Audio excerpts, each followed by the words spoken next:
मिश्राज IAS academy में आप सभी का स्वागत है। और आज हम लोग 3 क्वेश्चंस पर डिस्कस करेंगे और साथ ही साथ चर्चा करेंगे उससे संबंधित बहुत सारी जानकारियों पर। ये 3 प्रश्न अलग अलग फील्ड से हैं। जो पहला प्रश्न है ये महाजनपद काल से संबंधित है, दूसरा प्रश्न हर्यक वंश से संबंधित है और तीसरा प्रश्न जो है ये संबंधित है सिकंदर के आक्रमण से, है ना। इसमें कुछ और भी ऑप्शंस दिए हुए हैं। हम सबको करना ये है कि यहाँ पर जो क्वेश्चन है इसमें पहला क्वेश्चन है निम्न में क्या सही है। मतलब हमें ये देखना है कि ये जो कूट दिए हुए हैं 5, इनमें से क्या सही है। जैसे इसमें पहला कूट है कि महाजनपद काल में अंग जनपद का संबंध आधुनिक बनारस से था। दूसरा जो कूट है उसमें दिया हुआ है कि बज्जी और मल्ल ऐसे महाजनपद थे जो गणतंत्रात्मक थे। गणतंत्रात्मक यानी रिपब्लिकन थे। अब ये थे या नहीं थे ये हमको जानकारी से निकालना पड़ेगा, तभी पता लग पाएगा कि ये सही है या नहीं। तीसरा जो ऑप्शन है तीसरा जो कूट है वो है महाजनपद काल में अवंती में प्रद्युत वंश का शासन था। चौथा कूट है चेदी महाजनपद की राजधानी श्रावस्ती थी। और पांचवा कूट है वो ग्रंथ भगवती सूत्र यानी भगवती सूत्र जो ग्रंथ है का संबंध बौद्ध धर्म से है। अब इसमें सोचना ये है ये जो कूट दिए हुए हैं इनमें से कौन कौन से कूट सही हैं और कौन कौन से कूट गलत हैं। लेकिन इस कंक्लूजन पर पहुंचने से पहले हम आपको बहुत सारी जानकारी देने वाले हैं। तो पहले आप देख लीजिए कि इनमें से कौन कौन सा कूट आपके हिसाब से सही है। तो आप अपने लेवल पर इसको स्टडी कर रहे होंगे, हम आपको बहुत सारी जानकारी दे देते हैं। देखिए इस प्रश्न को हल करने के लिए हमें क्या क्या चाहिए। पहली चीज तो हमें यह चाहिए कि जितने भी महाजनपद थे उस समय में यानी महाजनपद काल में उन सब के बारे में हमें पता होना चाहिए कि कौन से महाजनपद की राजधानी क्या थी और उसका क्षेत्र क्या था। कुछ हम आपको बताते हैं। जैसे देखिए अंग महाजनपद जो था उसकी राजधानी थी चंपा और वो जो क्षेत्र था वो भारत के भागलपुर और मुंगेर यानी जो बिहार का क्षेत्र है भागलपुर और मुंगेर का क्षेत्र था। दूसरा जो था महाजनपद मगध जो था उसकी राजधानी थी राजगृह और इसका जो क्षेत्र था वो था पटना और गया के आसपास, ये भी बिहार का हो गया। काशी महाजनपद इसकी राजधानी थी वाराणसी और उत्तर प्रदेश का वाराणसी क्षेत्र जो आज भी बहुत प्रसिद्ध है वो इसका एरिया था। जो कौशल महाजनपद है उसकी राजधानी थी श्रावस्ती और इसका जो एरिया है ये फैजाबाद और गोंडा जो आजकल अयोध्या के रूप में जाने जाते हैं वहां पर इसका क्षेत्र था। बज्जी जो क्षेत्र है बज्जी जो महाजनपद है इसका क्षेत्र विदेह और मिथिला का था। विदेह मिथिला ये बिहार का क्षेत्र हो गया जो कि मधुबनी दरभंगा मुजफ्फरपुर नेपाल का एरिया हो गया, ये सब उसके अंतर्गत आता है। मल्ल जो है मल्ल की राजधानी थी कुशावती और ये भी उत्तर प्रदेश का एरिया है जो कि गोरखपुर और बस्ती के आसपास का क्षेत्र था।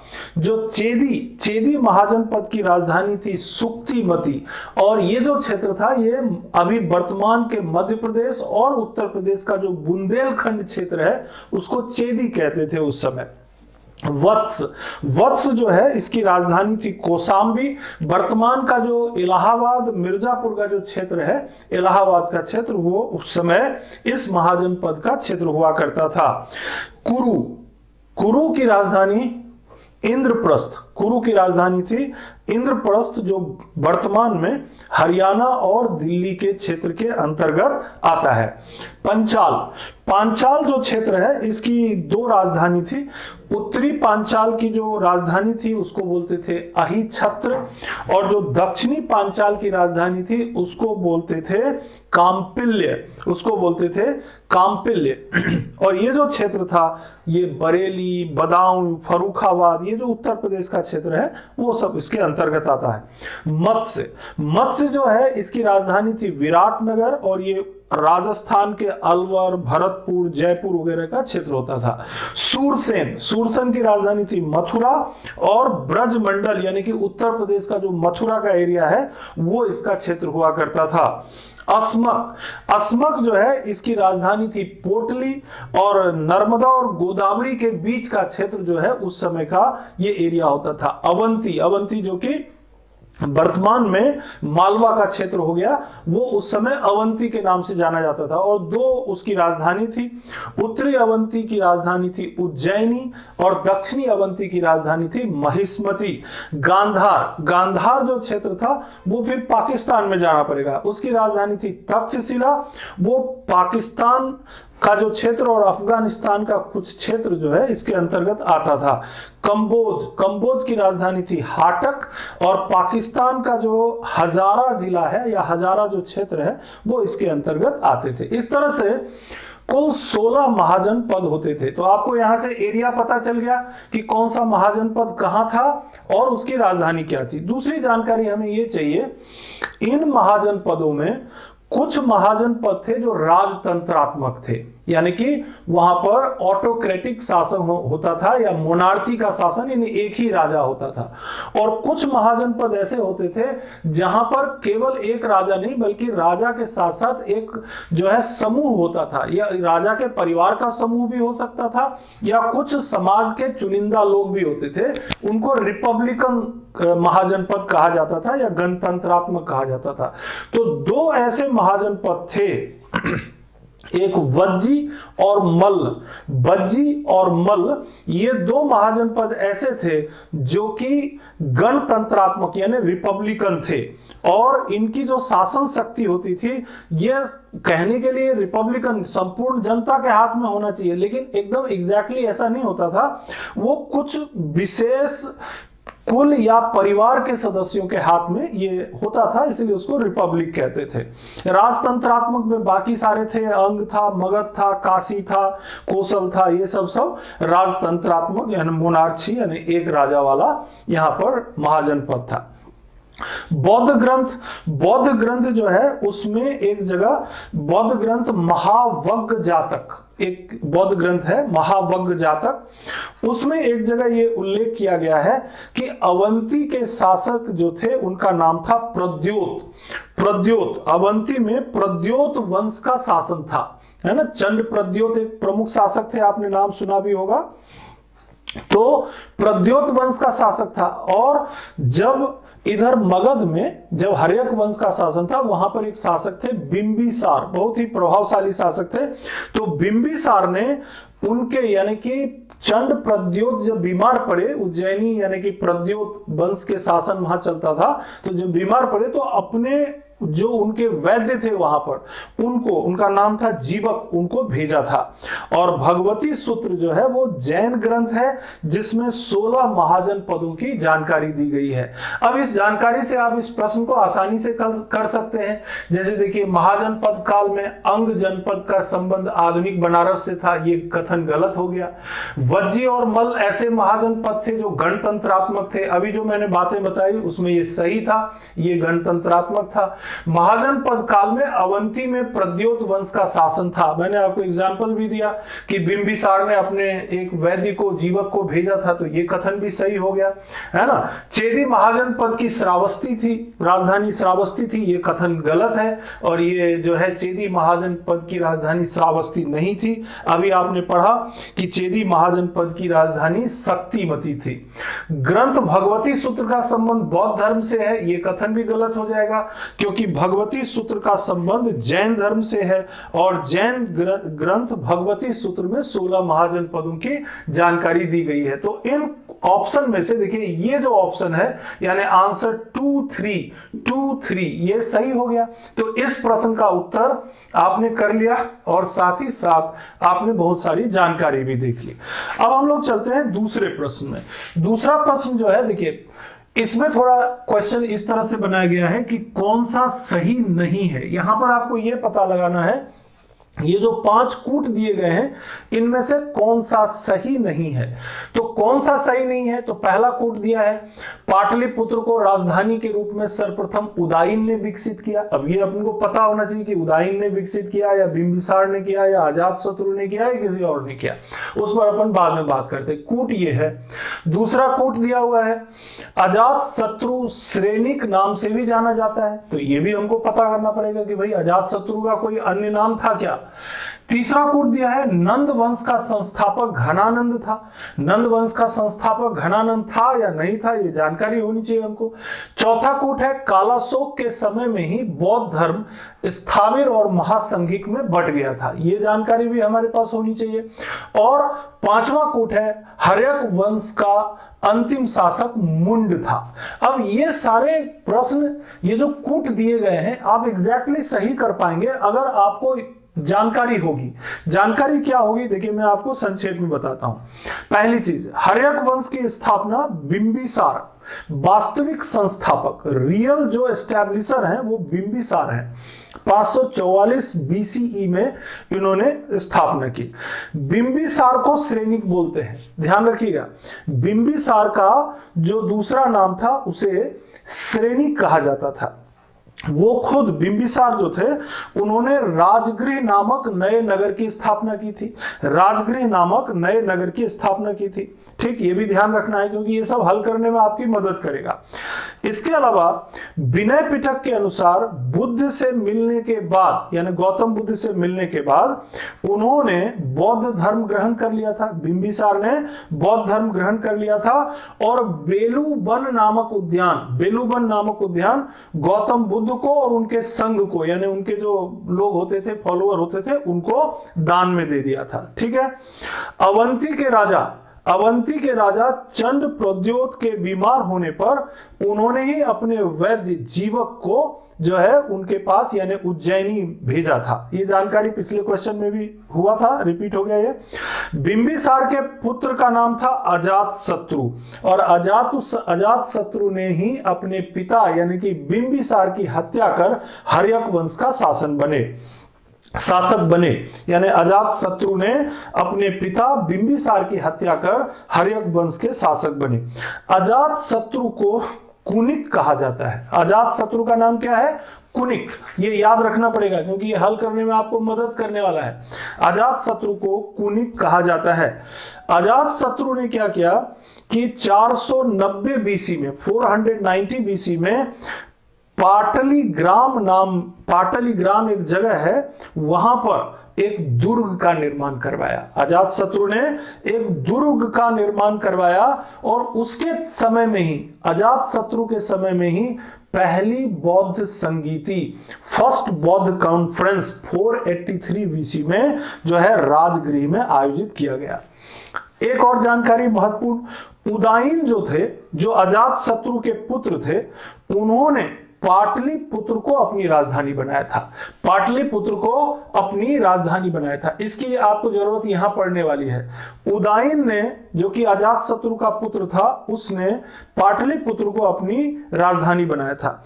अजातशत्रु जो था, अजातशत्रु वो काफी बहादुर शासक माना जाता था और अपने युद्ध के दौरान वो रथ, मूसल और महाशिला कंटक जैसे हथियारों का प्रयोग करता था। ठीक है। उदायन के बाद जो शासक हुए उनमें प्रमुख नाम आते हैं अनिरुद्ध, मुंड, नागदशक। नागदशक जो था वो लास्ट रूलर माना जाता है। लास्ट रूलर नागदशक, इसकी जरूरत पड़ने वाली है आपको क्योंकि क्वेश्चन पूछा है कि जो लास्ट रूलर था वो कौन था हर्यक वंश का, तो यहां लिखा है मुंड। तो आपको जरूरत पड़ेगी कि कौन कौन लास्ट रूलर था हर्यक वंश का, तो वहां पर आपको ये याद रखना है ना।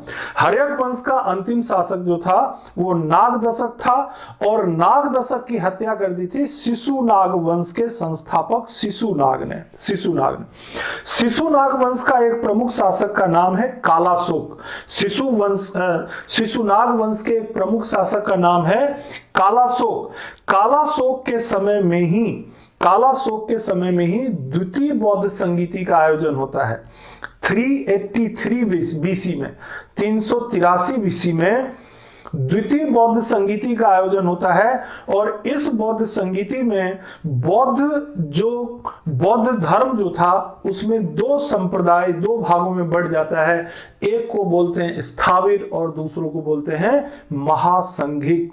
नंद वंश इसके बाद आता है ना। नंद वंश जो है इसकी स्थापना की थी महापद्मनंद ने, घनानंद ने नहीं की थी, महापद्मनंद ने की थी। और शिशुनाग वंश का अंतिम शासक जिसका नाम था महानंदिन, महानंदिन की हत्या कर नंद वंश की स्थापना महापद्मनंद ने की थी। वैसे ये अलग बात है कि नंद वंश का एक प्रभावशाली शासक घनानंद था, लेकिन यहां पर प्रश्न में आपको जरूरत ये पड़ने वाली है कि नंद वंश का संस्थापक क्या है, तो आपको यह भी पता चल जाता है कि महापद्मनंद। अब इस जानकारी के आधार पर यह प्रश्न आसान हो जाता है। पाटलिपुत्र को राजधानी के रूप में सर्वप्रथम उदयन ने विकसित किया था। देखिए ये जानकारी यहां पर ये सही है ना, और आपको निकालना क्या है, सही नहीं है। आपको सही नहीं है पता लगाना है, तो ये तो सही हो गया, तो ये नहीं छांटना आपको। अजात शत्रु श्रोणिक या श्रेणिक नाम से भी जाना जाता है, ये गलत है, ये स्टेटमेंट गलत है, तो ये आपको छांटना है, यहां से निकालना है इसको, है ना। तो ये देखिए ये वाला आपके इस क्वेश्चन के मुताबिक ये आपको ऑप्शन में निकालना है इसको, ठीक है। नंद वंश का संस्थापक घनानंद था, ये स्टेटमेंट भी देखिए ये स्टेटमेंट क्या है, गलत है। नंद वंश का संस्थापक महापद्मनंद था, तो ये स्टेटमेंट भी आपके इस प्रश्न के अकॉर्डिंग आपको निकालना है। कालाशोक के समय में ही बौद्ध धर्म स्थाविर और महासंघिक में बढ़ गया, ये स्टेटमेंट सही है। कालाशोक के समय में द्वितीय बौद्ध संगीति हुई और वो स्थाविर और महासंघिक में बढ़ गया। और हर्यक वंश का अंतिम शासक मुंड था, ये बात भी गलत है, तो ये बात भी गलत है, तो ये भी आपको निकालना है। तो आपका आंसर क्या हो जाएगा, आपका आंसर हो जाएगा 2, यानी कि ये ऑप्शन चूज करेंगे 2 वाला, 3 ये ऑप्शन चूज करेंगे, 2 ऑप्शन, 3 ऑप्शन और ये 5। तो जो भी इसमें आपको मिल रहा है, जैसे D is the correct answer according to this question, तो 2, 3, 5 सही नहीं है, इसका हो गया आंसर, ठीक है। तो 2 क्वेश्चन आपने कर लिया। तीसरा क्वेश्चन देखिए, तीसरा क्वेश्चन भी काफी मजेदार है। तीसरे क्वेश्चन में कौन सा सही है ये निकालना है, यहां पर निकालना है कौन सा सही है। जैसे कूट नंबर 1, कुछ विद्वानों का मानना है कि ईरानी और फारसी रजत मुद्रा यानी सिल्वर कॉइन, रजत मतलब सिल्वर, रजत मुद्रा सिगलोय के आधार पर ही सर्वप्रथम भारत में मुद्रा का प्रचलन हुआ। सर्वप्रथम भारत में मुद्रा का प्रचलन हुआ, ये पहला कूट हो गया। दूसरा कूट, हाइडेस्पीस का युद्ध ब्यास नदी के किनारे सिकंदर और पोरस के बीच हुआ। ये पता करना है अपन को कि हाइडेस्पीस का युद्ध जो है किस नदी के किनारे हुआ और किसके बीच हुआ, तो जो भी होगा अभी देखते हैं। सिकंदर की मृत्यु 321 बीसी में बेबीलोन में हुई। बेबीलोन में उसकी मृत्यु हुई या नहीं हुई, 321 बीसी में हुई या नहीं हुई, ये जानकारी भी चाहिए। यूनानी आक्रमण के परिणाम स्वरूप भारत के पश्चिमोत्तर प्रांत में एकता बढ़ी। जो पश्चिमोत्तर या नॉर्थ वेस्टर्न जो एरिया थे भारत के, उस समय जब सिकंदर का आक्रमण हुआ, तो ये कूट ये कह रहा है कि उस समय क्या वहां पर जो स्थानीय राजा थे उनके बीच एक यूनिटी बढ़ी या नहीं बढ़ी। 5वां कूट है, भारत की धरती पर सिकंदर का पहला विरोध आम्भी ने किया था। आम्भी ने किया या नहीं किया, अब इसके लिए हमें क्या क्या जानकारी चाहिए। देखिए हम बहुत सी जानकारी आपको देने वाले हैं, उससे आपका ये उत्तर एकदम सही हो जाएगा। जैसे पहली चीज तो ये है कि जब आप ये पढ़ने जाएंगे, तो जब आप सिकंदर के आक्रमण और वो सब पढ़ेंगे, तो एक जानकारी आपको मिलेगी कि उससे पहले जो ईरानी और फारसी लोगों का जो भारत में प्रभाव बढ़ा, तो उस समय उनकी एक मुद्रा चलती थी, उसको ईरानी या फारसी भाषा में कहते थे सिगलोई। वो सिल्वर का कॉइन होता था, चांदी का, सिगलोई कहते थे। वो लोग जब भारत में आए तो भारत में भी इसका प्रभाव पड़ा, तो भारतीय शासकों ने भी सिगलोई के आधार पर मुद्रा का प्रचलन किया। तो देखिए यहां पर ये जानकारी हो गई कि सिगलोई के आधार पर भारत में मुद्रा का प्रचलन शुरू हुआ। इसके बाद दूसरी जानकारी यह है कि सिकंदर ने बैक्ट्रिया होते हुए जो है काबुल होते हुए हिंदूकुश पर्वत को पार करते हुए जो है निकेया जो भारत का सबसे निकटवर्ती प्रदेश था, में तक्षशिला के राजा आम्भी से मुलाकात की। तक्षशिला के राजा आम्भी से मुलाकात की और आम्भी ने क्या किया? आम्भी ने सिकंदर को बोला कि आप आगे आक्रमण के लिए बढ़िए, हम आपकी मदद करेंगे। इस प्रश्न का उत्तर भी आपको मिलने वाला है जब आप कूट में जाएंगे, तो वहां पर आपको ये जानकारी काम में आएगी कि आम्भी ने आखिर क्या किया उसने सिकंदर का विरोध किया या उसकी मदद की। तो यहां इस जानकारी से पता चलता है कि आम्भी ने सिकंदर को आश्वासन दिया कि हम आपकी मदद करेंगे। भारत की धरती पर जो सबसे पहला विरोध किया वो था पोरस। वो पौरव का राजा था। पोरस जो था वो पौरव का राजा था। उसने सबसे पहले विरोध किया सिकंदर का। सिकंदर और पोरस के बीच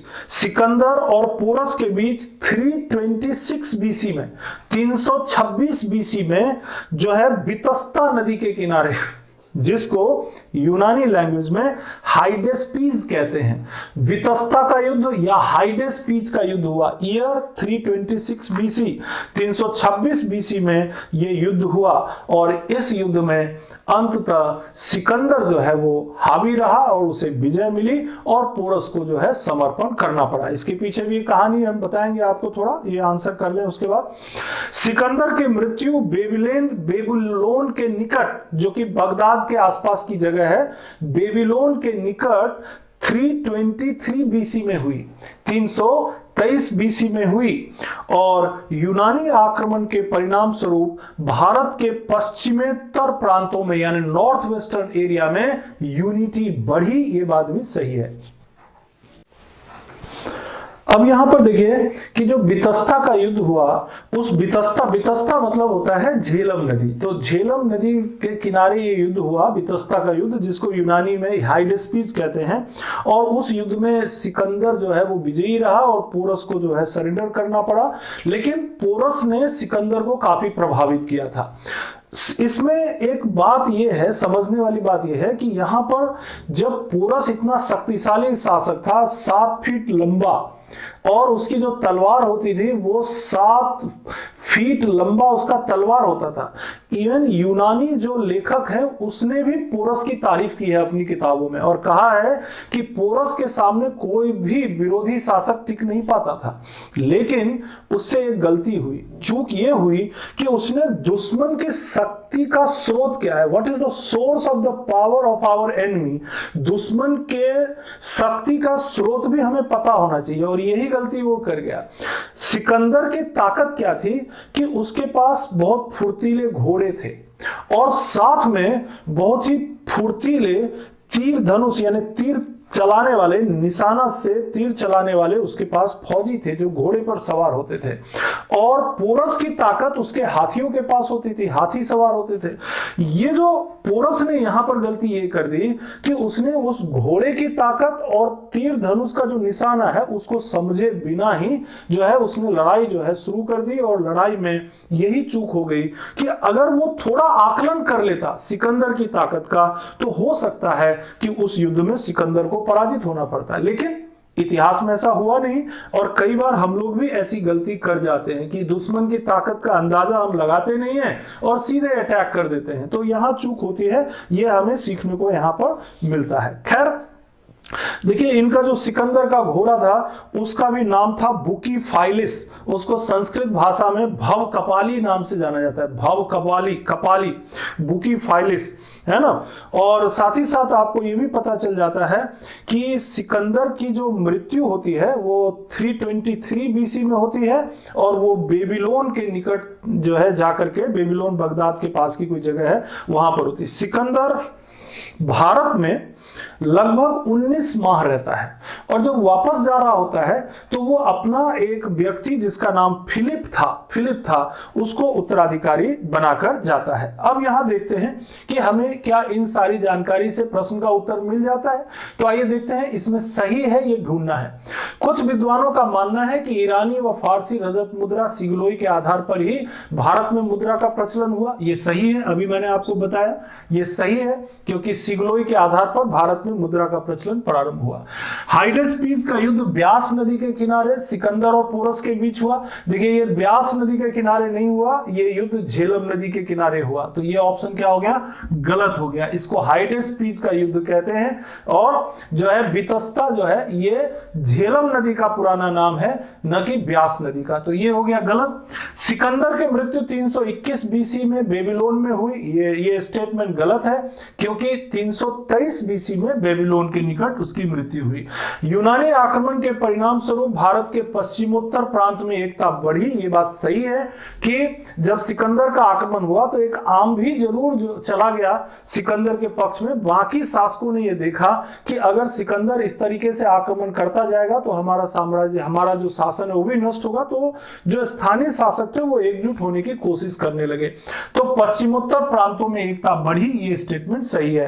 भारत की धरती पर सिकंदर का प्रबल विरोध आम भी ने किया, ये तो सीधा सीधा गलत है, क्योंकि ऐसा हुआ ही नहीं। आम भी तो जाकर के आगे तक्षशिला का शासक, और वो जो आम भी था वो तो पोरस को अपना दुश्मन समझता था, क्योंकि पोरस का एक तो बहुत बहादुर था और उसका क्षेत्र भी विस्तार करते जा रहा था वो।